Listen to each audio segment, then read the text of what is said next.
মোৰ সেই মই গছ গছনি নদী পাহাৰ মই তাৰ লগত থাকিম যা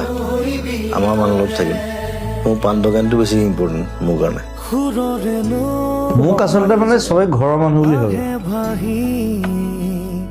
দিনটো বাহিৰত বহি থাকোঁ মানুহবোৰৰ লগত কথা পাতি থাকোঁ আৰু কথা নাপাতিলেও বেয়া পাব যিমান পাৰোঁ সন্তুষ্ট কৰিবলৈ চেষ্টা কৰোঁ মই চেলফিছ নহয় মই নিজক ভাল নাপাওঁ মই মানুহক ভাল পাওঁ মানুহে মোক যিটো মৰম দিছে সেইটোৱে মই সন্মান ভাল ভাল কাম কৰোঁ মানুহৰ কাৰণে গছপুলিৰ কাৰণে কাম কৰোঁ বানপানীৰ সময়ত কাম কৰোঁ আমি ওলাই আহোঁ আমি সেইধৰণে কাম কৰোঁ কোনো ৰাজনীতিৰ কাৰণে কাম নকৰোঁ তো সেইমতে আমি কাম কৰি যাওঁ ৰাইজৰ কাৰণে কেতিয়াবা গছৰ লগত কথা পাতোঁ মানুহৰ লগত কথা পাতি আমনি লাগে কিন্তু মই একেধৰণে থাকি ভাল পাওঁ আৰু মই নিজকে পানী বুলি কওঁ সদায় কওঁ যে আই এম ৱাটাৰ মই শ্বেপলেছ হয় মোক এই কাপটোত থ'লে মই কাপৰ চাইজ ল'ম প্লেটত থ'লে মই প্লেটৰ চাইজ ল'ম আৰু মনটো আচলতে তেনেকুৱা হ'ব লাগে পানীৰ নিচিনা হ'ব লাগে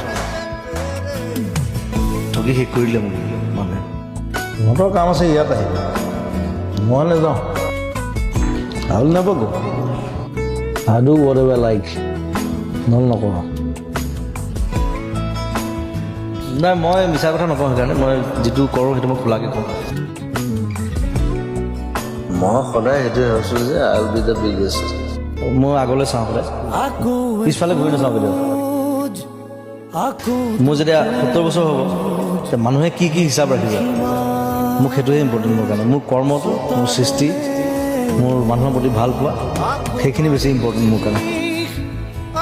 আৰু ভাল ভাল কাম কৰিম মানুহৰ কাৰণে আৰু কাম কৰিম আৰু ধুনীয়া ধুনীয়া চিনেমা বনাম আৰু এক্টিং কৰিম সৃষ্টি অব্যাহত থাকিব